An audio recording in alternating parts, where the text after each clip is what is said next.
Welcome to Hands-on Hardware. Today we're going to have a look at Arctic's i35 freezer. It's a CPU cooler that Arctic sells in a few different versions. There's an Intel, AMD, a plain and a RGB version. I got the Intel plain version. When we take a look at the box, we can see we get a 10-year limited warranty. That's quite a lot of years. Also, they include the MX5 thermal paste. That's a quite good thermal paste, especially for this price point of this cooler. On the back we get some more general specs. We get 4 direct touch heat pipes. We get a 120mm fan with up to 1800 RPMs, PWM controlled. Noise level 0.35 zone, that's quite quiet, that's good.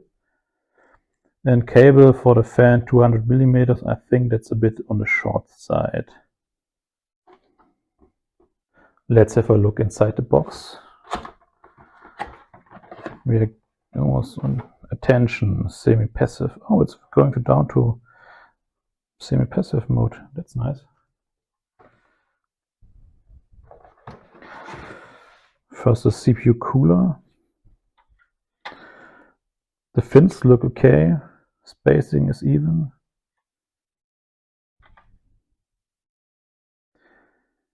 Heat pipes don't look bad either.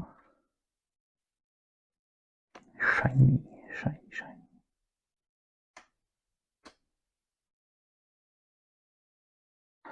I don't like these integrated fans. You can use them for nothing else but this cooler, and I think that's not really a good decision from Arctic. No sounds, quite good bearing probably. What's the bearing type? Fluid dynamic bearing, that's nice. When you look at the screws, you can see you have to disassemble the fan to mount the cooler. Let's look how easy this is going to be. Oh, that was easy, yes. And how easy it's going to get back.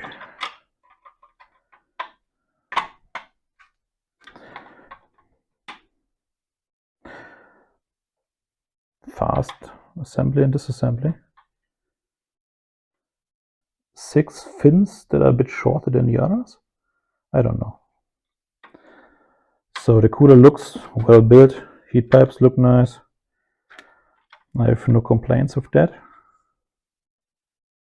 Let's look at the mounting hardware. That's all the mounting hardware we get. The back plate looks quite massive. It's like 1 millimeter of steel.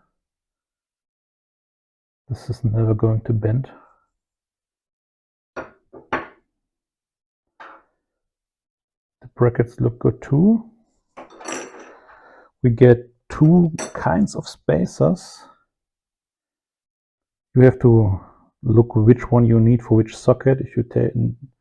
If you use the wrong one, it's going to be a big problem. We also for some reason got 5 nuts. I don't know if you always get one more or if I got lucky. So what's the conclusion of our unboxing? I think for the money you get all you need.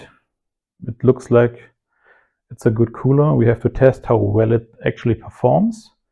The only thing missing is something to mount a standard 120 fan to this cooler. You know, these fine metal brackets, you can mount a normal fan to it. But I think if you buy a cooler for this amount of money, you won't buy an extra fan for 20 euros.